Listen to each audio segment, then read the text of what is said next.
I'm just gonna say, you said you don't want to talk about yourself, so Mr. Elias Masilela, it's really an honor to have you on the platform. So let's talk about the world. What do you believe are the greatest human crises humanity is facing right now? As an economist, I would say it's greed and short-termism. In all the problems that we're faced with, it's about greed.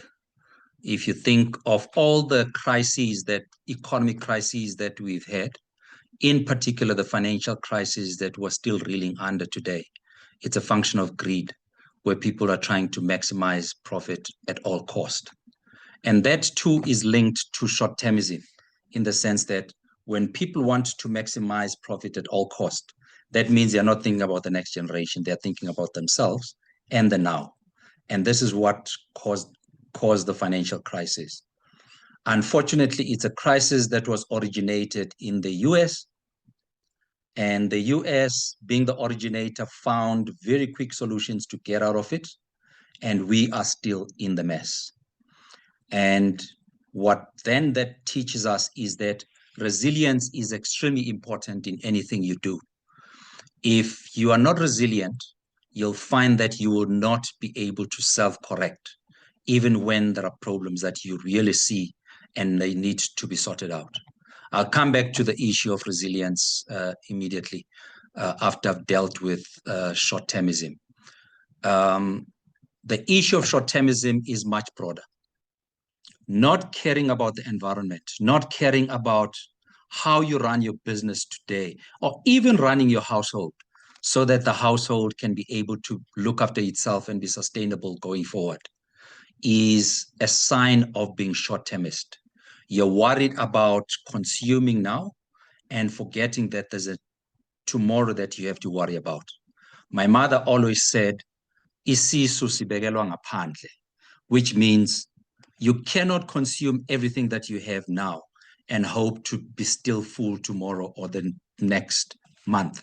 So if you want to have something to eat today, tomorrow, and in the future, you need to make sure that you eat a portion today, put aside for the future. And in economics, we call that saving or investing. And if we don't do that properly, the likelihood is that we're not going anywhere as a society. Then I'll come back to the issue of resilience, which I raised, which I think is extremely important for the South African context.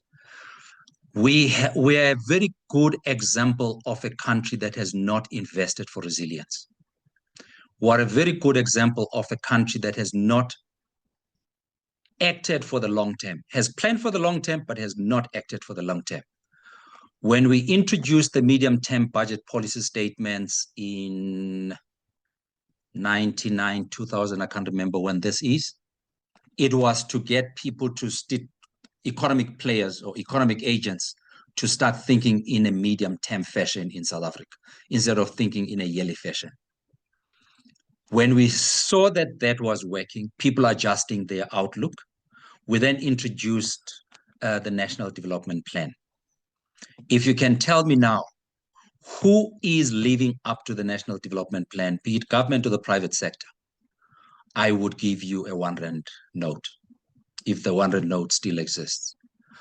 But all that I'm trying to do is to illustrate that we have all these ideas. We know exactly what we should be doing as a country, but we're not doing it. We missed an opportunity to invest properly immediately post-1994 to prepare the country for a resilient economy, one that is able to absorb and respond to external factors or externalities that we have no control over. We never did that. Instead, we squandered resources. We got resources into people's pockets instead of building a social wealth for our economy. And that, for me, is the one important failure that we have committed for ourselves as a country. And we cannot blame this on foreigners. We cannot blame it on apartheid. We can only blame it on ourselves. After 30 years, if you fail to build a resilient economy, that means there's something wrong with what we're doing or not doing. That then shows itself up when the American president decides to stop aid to South Africa. It becomes a big issue. Aid is supposed to be a very small component of your budget, such that when the aid goes away, because we know aid is not a permanent structure, it's not a permanent feature in one's life. When the aid goes away, you should be able to replace it with something somewhere else in your balance sheet. To us, that decision has been disastrous for the country, which it should not have been if we had planned and invested properly. So this thing happens not only at the country level. I started off by saying the issue of, when we spoke before we started recording, the issue of brands is extremely important at the individual level, at the household level, and also at the institutional level. So it is not something that you can think it's for somebody else and not for you. It's actually important for everybody. And brand then tells you how you have to behave. Our brand as South Africa is our constitution. It's our reference document. It's like our Bible or Quran, if you want. But for some interesting reason, we forget the constitution from time to time. And the constitution is premised on the people. The constitution is about service. The constitution is about enhancing people's welfare. If you stand back from the constitution and look at how the economy is behaving, I don't know if you can be able to tie up the two. It seems like the constitution was designed for one time and we're doing something in this time. And I do not know how you reconcile the two. It's a challenge that we have to face not only as policymakers or as government, we have to face as a society. I always say policy is too important to be left to government alone. The private sector needs to be involved. The private sector needs to roll up its sleeves and make sure that we end up with the policies that we want and the policies that we can defend. If we don't get involved, we'll consume stuff we do not actually want.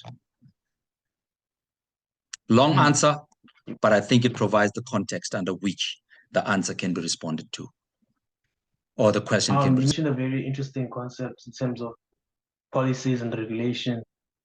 Many Black South Africans are arguing, or even leaders in various industries are arguing that, especially entrepreneurs, the policies and regulations are actually still not helping young entrepreneurs access the markets, young Black entrepreneurs access the markets, as you would expect post-apartheid era. For an example, some argue saying, is it helping or is it the politics? Because some people say, for example, the BEE laws are helping the richer or the fewer Blacks in the higher rankings of the hierarchy ladder only, but leaving the most masses that's below the system. So how can we actually help revolutionize the system in the future? Therein lies another principle. I do not think it is right to question a design. Policy 101 tells you that it doesn't matter how good a policy is. If it is not accepted by the people upon whom it is implemented, it's going to fail. And the reverse is true. So for me, it's not the institutional design, it's more the incumbency. If you don't have the right people to run institutions or to implement policies, then you're doomed to failure. It doesn't matter how well the policies are crafted. So most of our policies in South Africa can be tested against the best in the world and can stand above the worst in the world. I have no doubt about that. But I can't say the same about the incumbency, the people who are implementing. I think we have a management or governance issue that we need to worry about quite seriously as a country. I'll go back to the National Development Plan. If you look at that 400 plus page document, you will see that in that document, there isn't a single budget line that says, for us to do this, we need X number of rand, or for us to do that, we need X number of rand. The budget starts off with an assumption, and the assumption is a very simple one. It's an assumption that says South Africa does not have a financial constraint. South Africa has an economic and governance constraint. We know how to design policies, but we do not know how to implement them. Or we're not honest in implementing. We know how to implement them. We're not honest in implementing them. And then it says, with the policies that we have and within the resources that we have, we can be able to develop and achieve all the things that we want to achieve as a country without putting an extra cent into the budget. That tells you a lot. That says to us, our incumbents or our people leave a lot to be desired. Amongst the various recommendations that the second commission, now on the third commission, the second commission gave to the president is that you need to professionalize the public service. There's a lot underlying there. Basically, it implies that the inefficiencies in the economy originate from government. The corruption that we see in the economy originate or is funded in government. The inability to deliver goods and services which are of a social nature is constrained by what is happening in government. So what does that tell you? That tells you we need to change the way in which we govern. And we need to change the people that are actually governing. Whether you change them physically or you change them intellectually is something that we need to talk about. But clearly, we cannot go forward with what we have. We need to do something better. At the height of the, what do you call this thing, of the lockdown, it became very clear to everyone that as a country, we've invested badly. If we had invested well, we would have been able to deal with the COVID impact very differently to how we've dealt with it in the time we dealt with it in the 2 years, 2020 and 2021. In that same period, organized business through BLSA made an offer to government and said, government, we realize that we need a partnership here to solve our problems and to invest properly. In line with the decisions of the SDGs, if you look at SDGs 16 and 17, it talks about partnerships between governments and the private sector.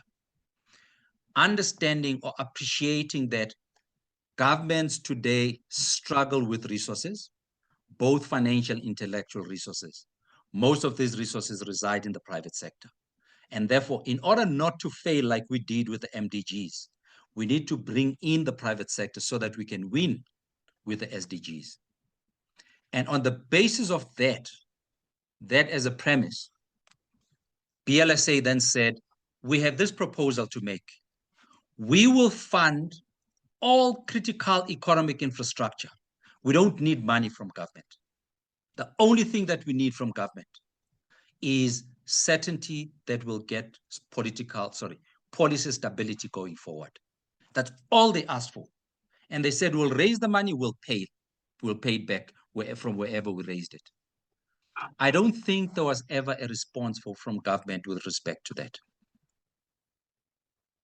Now, if you're a government that is particular about welfare and you want to look after the interests of your people, what would you have done?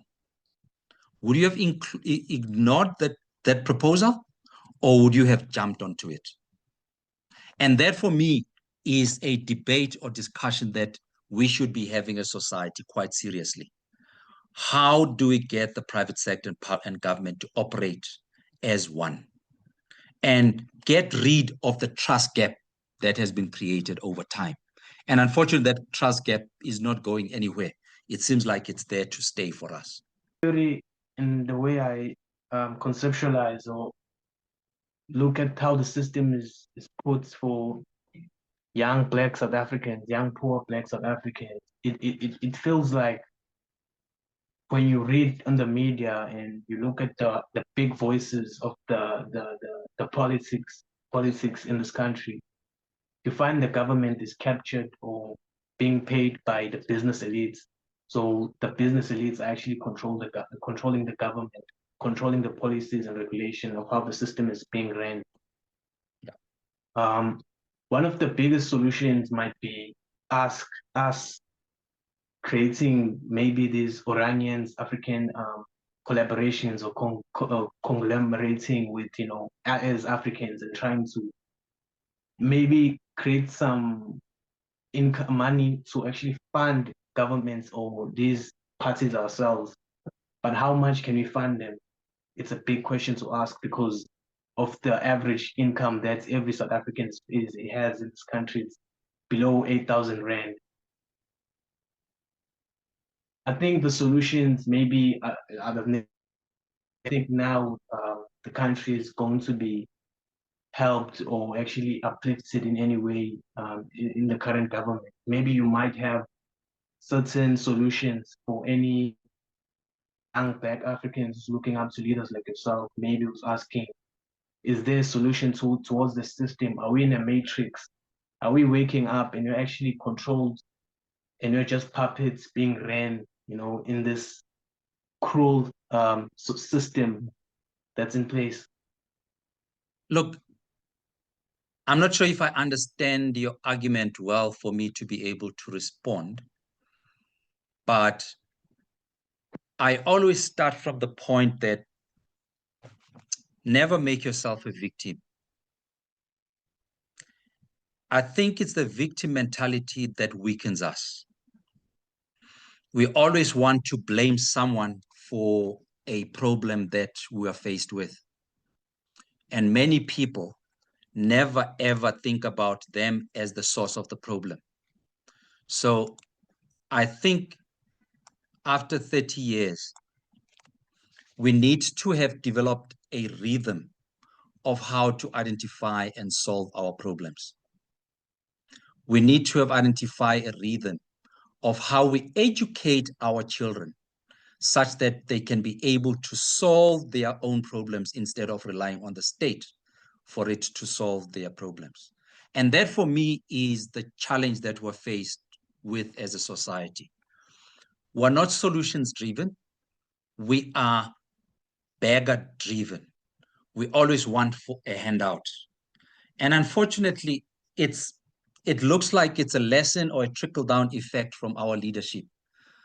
If you look at the way in which our heads of state across the continent think about their role, they think about their role as how much aid have I raised from the rest of the world?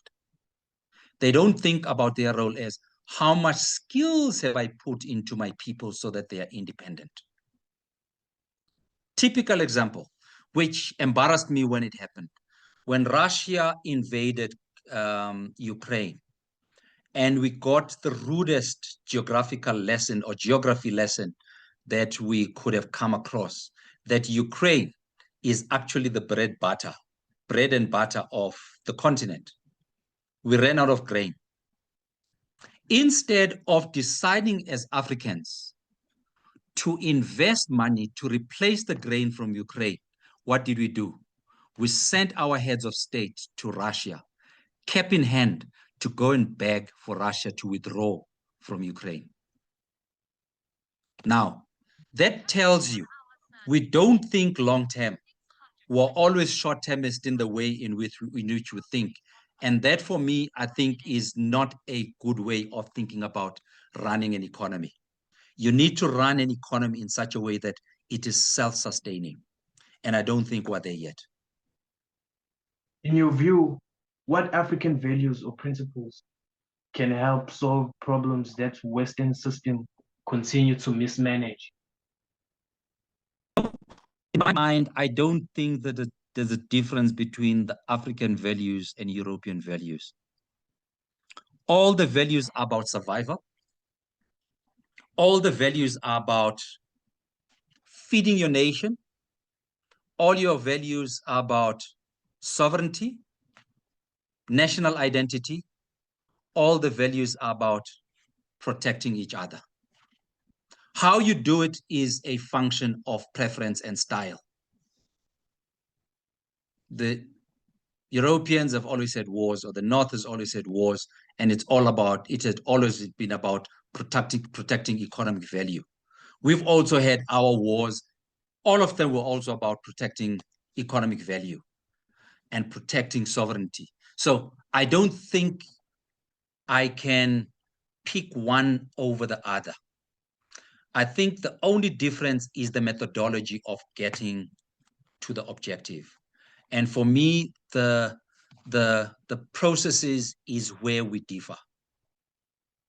Some are sustainable, some are not.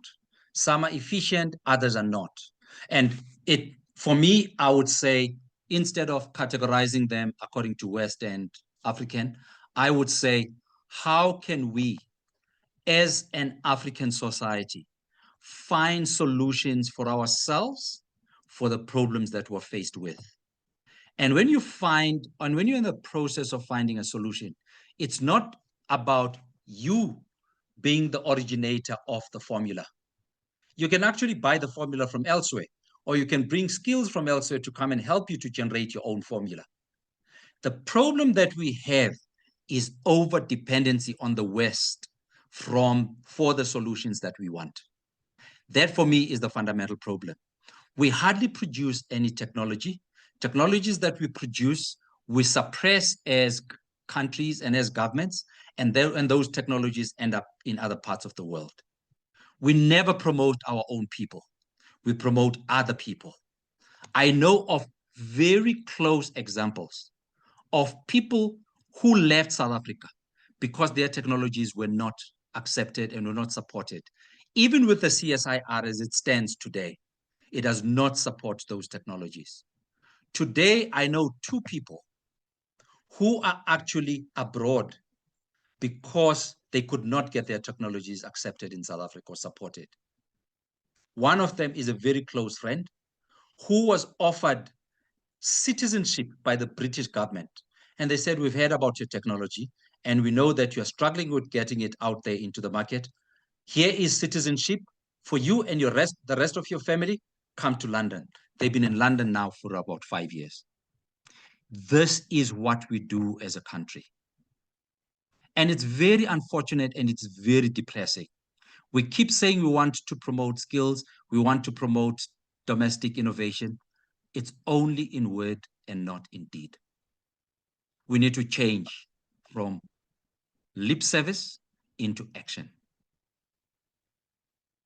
Many poor Black South Africans are complaining about how the system is now allowing foreigners / African brothers from Malawi, Zimbabwe to come in our country, South Africa, because of the dependence I think we have of the whites supremacy, or the white people, right, who have the economic value to provide jobs, etc. Because if you study a bit of history, you will understand that in Zimbabwe they had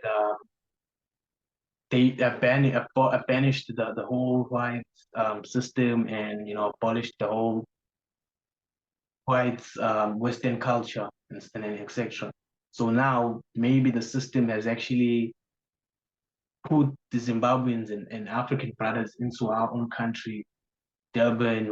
Whether you're looking at Durban, Johannesburg, or cities, now we're complaining that these guys are getting jobs, getting hired with cheap labor, and our people are not getting jobs.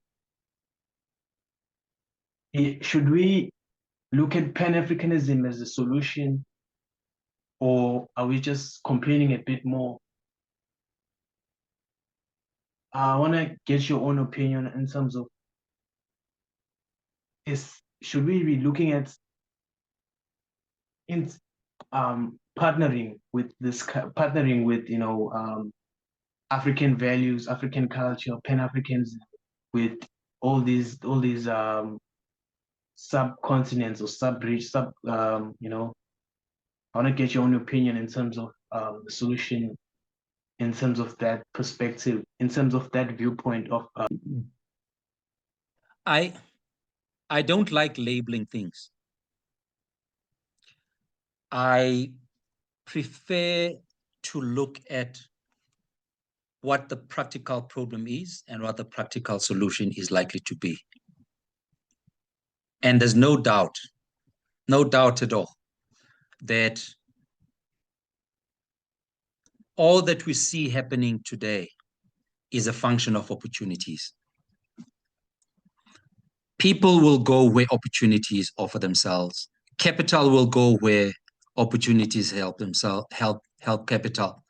And water will flow downhill. It will never flow uphill. So I don't want to say we need Pan-Africanism or is right or wrong for foreigners to come into South Africa. I think it's how it gets done. The US today, as we speak, is as strong as it is because of foreign or imported intellectual capital. The European League, Football League, is as strong as it is because of imported skills. I can give you a lot of examples where growth is not a function of internal capacity only. It's a function of external capacity as well. But all that needs to be done in a systematic and regulated manner. I've got no problem with foreigners coming into South Africa, and they come in legally and they contribute to South Africa's economy, and they can be accountable for what they do or do not do. That's all I would be interested in if I was in policy. And the Americans are very clear. And a lot of countries, when you go into the country, you need to be identifiable from the day you arrive, throughout your stay, until you leave. And that, unfortunately, is a governance and management matter. I'm sure we have regulations to that effect in South Africa as well, who are not unique. But the question is, are we able to police those regulations? When you hear about corruption, I think one of the biggest sources of corruption in South Africa is in the police force. If you've ever been in trouble, or you've ever been what can I say? Been exposed to criminality. Either somebody broke into your house or somebody stole your car or something like that. And you have to engage with the police. That's where you see the real value of police. And a lot of people in South Africa today have lost confidence in the police force. Not because they want to lose confidence in the police force, but because of what they've been exposed to in dealing with our police force. Now, that to me says we need to put our house in order first before we complain about people from outside of South Africa. It's going to be very difficult to police them if we can't police ourselves. That's why they say when two brothers are fighting, or when a family is fighting, it's very easy for somebody from outside to come in and capitalize on the family. So putting our house in order is extremely important. Proper governance, proper economic management, accountability on all fronts, and everybody has to account. Government, policymakers, employees of government, private sector, households, everybody has to be accountable. This is why in the National Development Plan, we talk about all economic players as being responsible for implementing the plan, not only government. But as we know, government accounts for about 30% of the economy. Therefore, it has to take the lead or be expected to take the lead, even though we think that philosophy needs to change slightly. So these are the things that you cannot answer without solving the source of the problem. The source of the problem is not the foreigners in South Africa. The source of the problem is bad governance. In particular, we need the skills from the people coming from elsewhere, because we know that when I was in the National Treasury, we did a study about why is that China is attracting so much investment for manufacturing and Africa is not, South Africa in particular. We had always thought that labor is cheap in China. Actually, labor is not cheap in China. Labor is more productive in China. In economics, we have a concept that is called unit labor cost. And what it says is you judge the cost of the labor according to its productivity. If the cost of labor goes up and the productivity goes up, and even better, if it goes up faster than the cost of labor, the employer will never be concerned. Even if you grow the cost of labor by above inflation, if the productivity is growing above inflation, the employer is never going to be concerned. The problem in South Africa is that we have the cost of labor going up whilst the productivity is coming down. What does that tell you? You are running an unsustainable operation. And this is why it's much more difficult for an investor looking at China and looking at South Africa to make the decision to come to South Africa. That we need to sort out. And that is about skilling our people. And that is about changing the attitude of our people, that they are in employment to contribute to productivity. They are not in employment to earn an income only. It's something that we need to change in our psyche. And it's very important. Just in closing off, 2 more questions. What is the truth you've always wanted to say publicly, but haven't had the platform or moment to say it? I don't have that scenario. It just doesn't exist in my life. I've always said my truths, and this is why I've always lost jobs. This is why I made the decision in my last job that I am not going to look for another job again, because I'm going to lose it, I know. Because I've always said my truth everywhere I am, irrespective of who I'm talking about.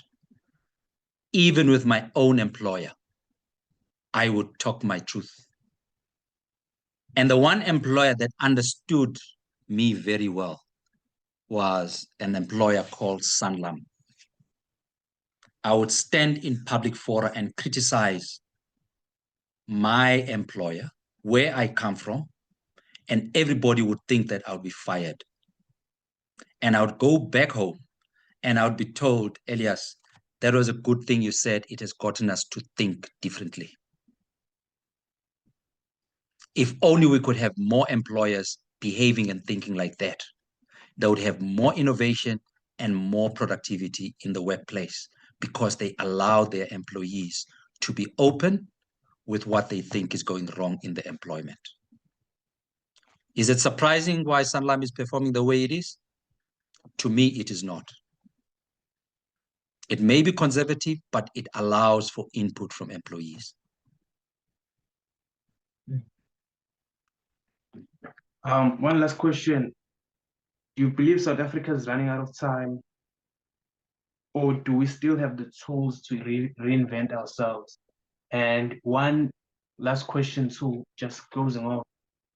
Any advice for any young, poor Black South African who's looking up to Mr. Elias Masilela and all the accolades and all the leadership roles he's ever took into stride and took leadership, and went up to all these guys and just had his say in all the media platforms and that you always see online? What advice to any aspiring entrepreneur, whether it's a business professional, who's looking up to Elias Masilela today, to this interview? Okay. Okay. There's a philosophical answer and there's a principle answer. And the philosophical answer is we ran out of time long, long ago. There's a period in South Africa post-1994. There's a period which I call the golden age of policymaking. And that is 1994 to 2005, 2006, where the economy was growing in a comfortable way. I wish I could say in leaps and bounds, right? Where we were reversing the inheritance that we got prior to 1994. And you could actually literally see employment doing this, growth doing that. And at the same time, seeing inflation coming down. Came 2005, 2006, things changed.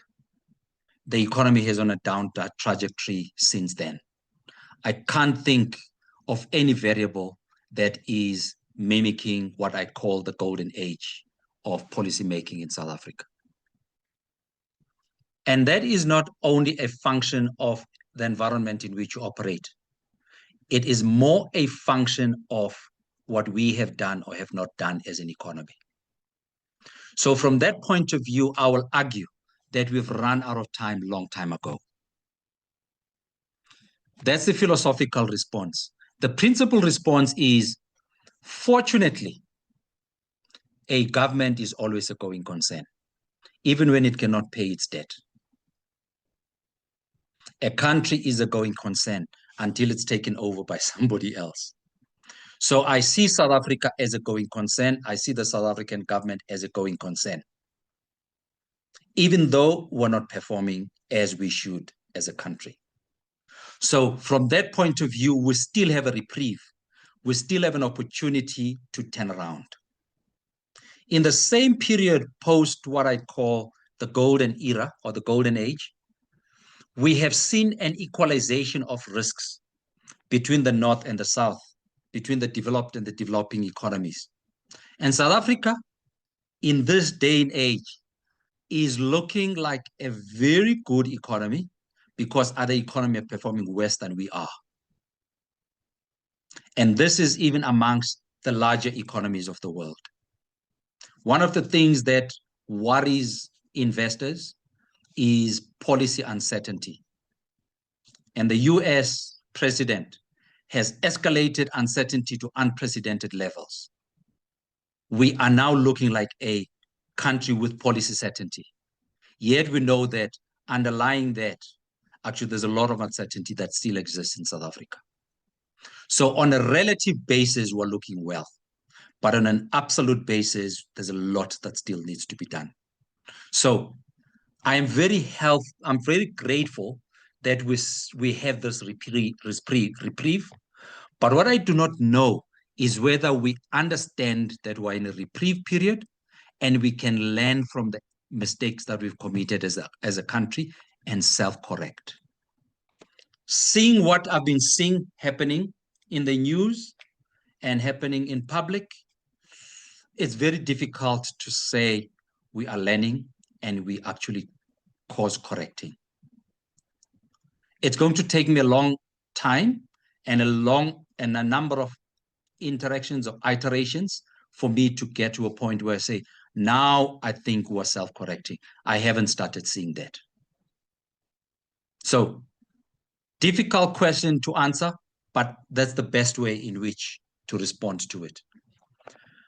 Your last question, I think, is even more difficult, not for me, but more difficult for the people who you're saying should look at me. One of the things that I've said are lacking in South Africa. We have everything else, but what we're lacking is trust and honesty. A lot of people go into employment, go into business with very little honesty. When somebody offers you a job, they expect you to work as hard as you can to grow the business. And I don't think we do that as a tradition or as a culture in South Africa. When you do policy and you say this is a policy for good, this is a policy for society, you need to attach honesty into it and implement it with all the honesty that you can amass. I don't think we do that as a country. If we can sort out the issue of honesty, we'll have resolved a lot of our problems. When you are asking the people to look at me, I would say they shouldn't look at me. They should look at themselves. How honest are they in what they are doing? If they are not honest enough, the likelihood is going to come back and bite them. When you do anything, you need to do it in a professional way. You need to behave like a professional. And a professional is somebody who does something to the best of their ability and to the best of the acceptance of the person on the other side who's receiving what they're doing. If you compromise on that because you're chasing returns, the likelihood is that that is going to come back to bite you. Earlier on, we spoke about the financial crisis. The financial crisis happened because honesty was lost. We're not delivering goods and services well in South Africa as a government. It's not because we're not capable. It's not because we don't have the financial resources. We're not honest in the way in which we're doing it. And I think that, for me, is the biggest challenge we're faced with. If you do not believe you're in the right environment as a professional, you should be ready to forsake your job and walk. Even if you go unemployed, if you go unemployed for the right reason, history will judge you properly. But if you stay in a job because of the money and you continue to do corrupt and dishonest things, history will also judge you. Thank you so much, Mr. So those Elias people have a Masilela. difficult task. They need to be honest. Yeah, definitely. I hope these corrupt leaders in the future will actually change the perspective of how this country should be ran. And yeah, just appreciate you coming through and just giving me a leg up to this great interview you just given me. Thank you, my brother. Thank you very much.